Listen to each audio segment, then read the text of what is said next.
अस्सलामुअलैकुम नाज़रीन, कुछ अहम तरीन तफसीलात आपके सामने रखेंगे। एक तो अदालती भूचाल, जिस तरीके से अदालतों के अंदर बहरान, और उसके साथ साथ इमरान खान ने कल जो एक ठीक ठाक क्लास तो ली FIA की टीम की, लेकिन रातों रात ट्रंप की कॉल, और उसके बाद इस्लामाबाद हाई कोर्ट के अंदर जो कुछ हो रहा है। एक और लंदन प्लान की भी गूंज है, जो कि बहुत अहम खबर है कि एक और लंदन प्लान सामने आ रहा है। अदील राजा ने खबर दी है। तमाम तर चीज़ें आपके सामने रखेंगे, लेकिन आगाज़ करेंगे सबसे पहले GHQ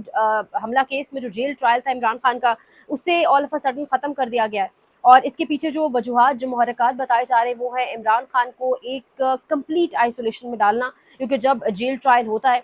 वकला इमरान खान के करीब जाकर बैठते हैं, वकला से इमरान खान साहब बातचीत करते हैं, वही बातचीत बाहर आती है। जो पार्टी जो तितर बितर हुई होती है, वो काइंड ऑफ दोबारा लगता है जैसे यूनाइट हो रही है, क्योंकि जिस तरह से अली मिन गंडापुर, अलीमा खान की कॉन्वर्सेशन भी कल की सामने आई। तो यानी एक जो बेचैनी की सी कैफियत है PTI की सफ़ों में, वो दोबारा पैदा करना और इमरान खान का पैगाम बाहर तक ना आना, ये एक बड़ी वजह है जिसकी वजह से GHQ हमला केस का जो जेल ट्रायल था उसको ख़त्म कर दिया गया है। और अब ये कहा जा रहा है कि अब बजरिया वीडियो लिंक जो है वो हाजिरी लगवाई जाएगी वीडियो लिंक के ज़रिए। जब इमरान खान की जान को खतरा था, जब इमरान खान की टांग पे गोली लगी हुई थी, तब बारहा कहा गया कि वीडियो लिंक के ज़रिए हाजिरी करवा दी जाए, लेकिन तब नहीं माना गया। लेकिन अब इस मोमेंट पर आके बार बार ये जो पेशियाँ हैं, ये जो केसेस लगे होते हैं, जेल ट्रायल्स जो होते हैं, इनको ख़त्म कर दिया जाता है सिर्फ इसलिए। अब सबको वजूहात पता है कि पीछे मुहर्रिकात क्या है, पीछे पूरा प्लान क्या है। वो प्लान ये होता है कि इमरान खान की गुफ्तगू, इमरान खान की डायरेक्टली कम्युनिकेशन वकला के साथ या पार्टी के लोगों के साथ वो बाहर ना आ सके, और उसके ज़रिए एक जो क्लैरिटी पैदा होती है, वो उसको जो है उस कम्युनिकेशन को बेसिकली टोटली ख़त्म किया जाए। अब एक जानिब ये सारी सिचुएशन है, तो दूसरी जानिब अदील राजा खबर दे रहे हैं, अरशद शरीफ के बड़े करीबी दोस्त, वो कह रहे हैं कि एक और लंदन प्लान, एक और सीक्रेट प्लान, यानी आप लंदन प्लान 2 कह सकते हैं इसको। लंदन प्लान 1 क्या था? इमरान खान ने उसमें किस किस कैरेक्टर को कहा कि कौन कौन से रोल्स किस किस के पास थे, कौन कौन उसके अंदर शरीक था, कौन कौन से किरदार थे। अब लंदन प्लान 2 की एक गूंज सुनाई दे रही है। अब वो बेसिकली जो इसका कॉन्टेक्स्ट बता रहे हैं अदील राजा और मुख्तलिफ लोग जो इस पर बात कर रहे हैं, कि लंदन प्लान एक तो नवाज शरीफ साहब तबीयत ख़राब का बहाना करके, अब एक तो बड़ी एक अजीब सी बात है कि 1980 से ये ख़ानदान पंजाब के अंदर राज कर रहा है, पंजाब के अंदर इनकी हुक्मरानी है। इनकी अगली जनरेशन अब हुक्मरानी कर रही है, वो अगली जनरेशन अब अपनी अगली जनरेशन को तैयार कर रही है, लेकिन एक अस्पताल ऐसा नहीं बन सका जहाँ मरीम नवाज़, जहाँ नवाज शरीफ अपना इलाज करा सकें। तो नवाज शरीफ ने इलाज के सिलसिले में अगेन लंदन जाना है, और जब उन्होंने लंदन जाना है तो उसके बाद कहा जा रहा है कि गालिबन शहबाज शरीफ भी लंदन जाएंगे, और फिर उसके बाद गालिबन मरीम नवाज़ भी लंदन जाएंगी, और कुछ गैर सियासी शख्सियात भी लंदन जाएंगी। अब ये मुलाकात वहाँ पर जो इकट्ठ होने जा रहा है, इसको लोग तो ऑब्वियसली देखेंगे, पूरा ऑब्जर्व करने की, मॉनिटर करने की कोशिश करेंगे, लेकिन इसको कहा जा रहा है कि ये जो मुलाकात वहाँ पर होगी, या जो कुछ भी वहाँ पर डिसाइड होने लगा है, जो यहाँ पर नहीं हो सकता, क्योंकि यहाँ पर शायद बगिंग सिस्टम्स एक्टिव हो जाते हैं, कभी मरी का इंतखाब किया जाता है इस किस्म की तमाम सीक्रेट मीटिंग्स के लिए, अब दोबारा लंदन का इंतखाब किया जा रहा है। तो ऐसा क्या है जो उस लंदन प्लान या लंदन प्लान 2 के अंदर बैठ के डिसाइड करना है, जिसके ऊपर बातचीत होनी है, और उसका इमरान खान के ऊपर इम्पैक्ट क्या आएगा, ये तो आने वाले दिनों में जब इन लोगों की लंदन यात्रा शुरू होगी, तो उसके साथ साथ ही उसके आफ्टर इफेक्ट्स इमरान खान के केसेस या मुख्तलिफ चीज़ों से ऑब्वियस सी बातें सामने नजर आना शुरू हो जाएंगे। अब ये सारी सिचुएशन तो पॉलिटिकल बनी हुई है। अदालतों के अंदर जो बहरान है, फिर जो इमरान खान ने कल जो ऑब्वियसली वो तो कल की खबर है, अब जिस तरीके से वायरल हो चुकी है, वो जो इमरान खान ने कल क्लास ली और बार बार पूछा जाता रहा कि जबरान इलियास जो है वो अकाउंट चलाता है, जिस पर इमरान खान ने इनकार किया कि नहीं, और फिर कहा गया कि मोसाद CIA रॉ चलाते थे। इमरान खान ने कहा कि मोसाद CIA और रॉ के एजेंट्स कौन यहाँ बैठे, मुझे अच्छे से पता है, जबरान इलियास तुम सबसे ज़्यादा मुहिब वतन पाकिस्तानी है। तो वो जो इमरान खान से जवाब तलबी करने गए थे, वो परेशान होकर ही बाहर निकल आए, अपनी क्लास करवा के बाहर निकल आए, तो वहाँ से तो कुछ नहीं मिला। ट्विटर हैंडल इमरान खान ने कहा मेरा ही है, मेरा ट्विटर अकाउंट है, कुछ और पूछना है कुछ ऐसा तो बताएं, वरना हम वक्त ज़ाया ना करें, ना अपना टाइम ना मेरा। तो अदालती बहरान तो एक है, और अदालतों के अंदर नीचे अदालतों के अंदर जो टीम्स तश्कील दी जाती हैं, जो जाके इन्वेस्टिगेशंस करती हैं, वो हम सब बहुत अच्छे से जानते हैं कि वो कौन लोग उनको चला रहे हैं, क्योंकि अदालती बहरान तो इस हद तक पैदा हो चुका है कि इस्लामाबाद हाई कोर्ट से हर रोज़ एक नया अदालती बोलचाल सामने आ रहा है। अब जस्टिस तारिक महमूद जहांगीरी को यकायक ऑल ऑफ अ सडन अपने काम से साइड लाइन कर दिया गया। जस्टिस तारिक महमूद जहांगीरी, आपको याद होगा पिछले साल भी सितंबर अक्टूबर बहुत हैपनिंग था अदालती हवाले से, 26वीं आनी तरमीम आ रही थी,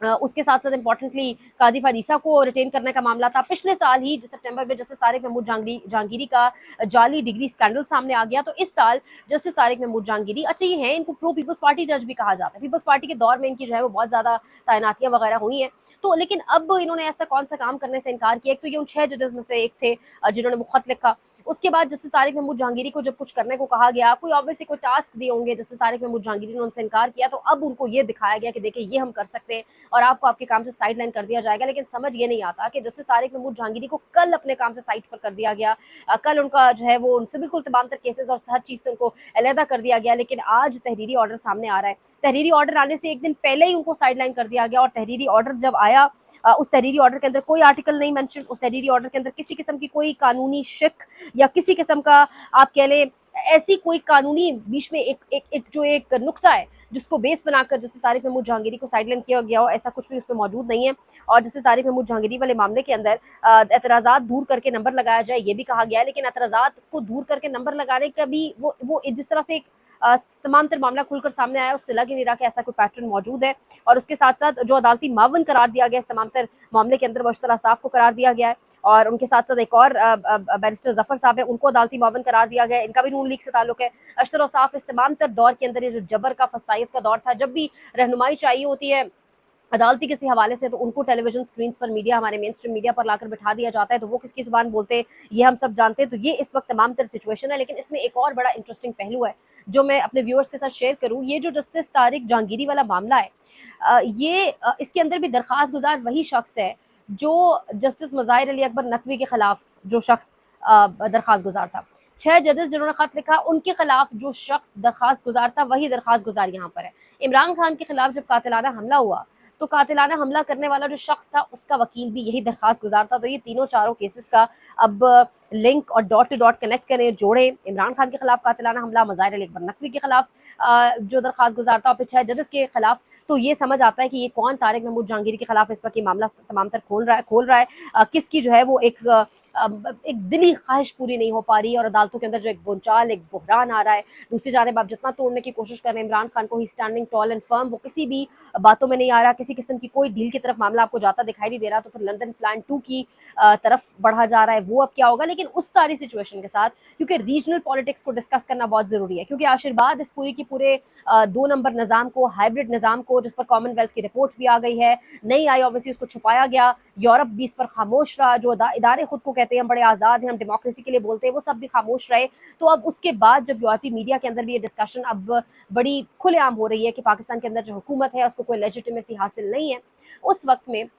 जब आपने जा के अमेरिका के दौरे किए, अमेरिका के साथ ताल्लुकात बेहतर करने की कोशिश की, चाइना को साइड लाइन करके, और जब आपको लगा कि अमेरिका जो है वो भारत से दूर हो रहा है, टैरिफ और वो तमाम तर मामलात जो हैं भारत और अमेरिका के बीच एक बड़ा पंगा पड़ने को जा रहा है, तब उस तमाम तर वक्त में वापस भारत और अमेरिका करीब आते दिखाई दे रहे हैं। डोनाल्ड ट्रंप ने बाकायदा तौर पर नरेंद्र मोदी को बर्थडे की यानी सालगिरह की मुबारकबाद भी दी, और कहा कि मोदी बड़ा बेहतरीन काम कर रहा है। यानी मोदी के मुल्क में जो इंसानी हुकूक की खिलाफ वर्जियाँ हो रही हैं, जो कुछ मुसलमानों के साथ हो रहा है, मोदी लेकिन वो कह रहे हैं कि बड़ा बेहतरीन काम कर रहा है। मोदी ने भी वापस शुक्रिया किया, और ट्रंप ने कहा कि मोदी मेरा बहुत करीबी दोस्त है। तो जो आप उम्मीदें लगाए बैठे थे कि वो जो ट्रेड, टैरिफ, वो जो तमाम तर डील्स थी, वो अब शायद आपके साथ करेगा मोदी, ट्रंप माजरत के साथ, और जो चाइना को भी आपने दूर कर दिया, चाइना भारत को करीब आने का मौका दिया, चाइना अमेरिका को करीब आने का मौका दिया, तो इससे आपको हासिल रसूल कुछ नहीं हुआ, उल्टा चाइना आपसे दूर हो गया। और वापस से जैसे पहले में हमेशा से यही टेक है कि स्ट्रेटेजिकली भारत को जो है वो सूट करता है, अमेरिका ही सूट करता है, उन दोनों ने वापस एक पेज पर आना ही आना था। लेकिन आपने इस सब के बीच क्या किया,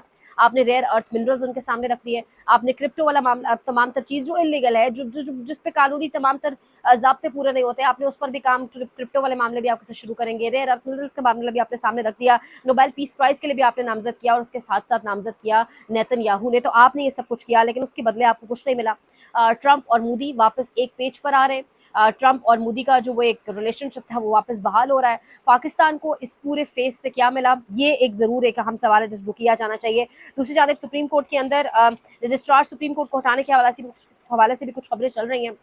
खदीजा शाह का जो केस था उस पर बहुत तनकीद अब बैनुल-अक़वामी मीडिया में हो रही है, क्योंकि अमेरिकन नेशनल अब तनकीद खदीजा शाह के हवाले से ये हो रही है कि जब फैसले के अंदर लिखा है कि 9 मई को खदीजा शाह वहाँ मौजूद नहीं थी, तो फिर किस तरीके से उनको सज़ा सुनाई जा रही है, सिर्फ सोशल मीडिया को एक बहाना, एक आड़ बनाकर कि सोशल मीडिया कैंपेन्स के अंदर या सोशल मीडिया पर खदीजा शाह बहुत पेश हैं, पीटीआई की एक बड़ी वोकल पर्सन है, तो लिहाजा उनको भी इसके अंदर डाल दिया जाए। तो आपके अंदर जो बाहर की लीगल फर्म्स हैं, लॉ फर्म्स हैं, वो अब इस फैसले के ऊपर ठीक ठाक तनकीद कर रही हैं पाकिस्तान की अदालतों पर। और उसके साथ साथ जो चेयरमैन पीटीआई को हटाने के हवाले से जस्टिस बाबर सत्तार ने एक बहुत बड़ा गालिबन 100 पेजेस का फैसला था, उस पर इंट्रा कोर्ट अपील भी रातों रात दायर कर दी गई। अब ये किस तरीके से इंट्रा कोर्ट अपील दायर हुई, अदालती वक्त के बाद दायर हुई, इतनी जल्दी जल्दी दायर हो गई, अब इस पर भी वही तरीके से इस इंट्रा कोर्ट अपील को भी डील किया जाएगा, ट्रीट किया जाएगा, सुना जाएगा जिस तरीके से इस मुल्क की बाकी इंट्रा कोर्ट अपीलें सुनी जाती हैं, या इस पर मामला ही कुछ अलग होगा। ये भी कहा गया है कि वो जो फैसला जस्टिस बाबा सत्तार का उसको मुअत्तल किया जाए और चेयरमैन पीटीए अपनी जगह पर बरकरार रहेंगे, क्योंकि चेयरमैन पीटीए कौन है फिर ये मैं और आप सब जानते हैं, और इस मुल्क के अंदर अगर तहफ़्फ़ुज़ है तो वो बस उन्हीं कुछ लोगों को है। मज़ीद अपडेट करेंगे अगले व्लॉग में। लाइक करें, शेयर करें, सब्सक्राइब करें, कमेंट सेक्शन में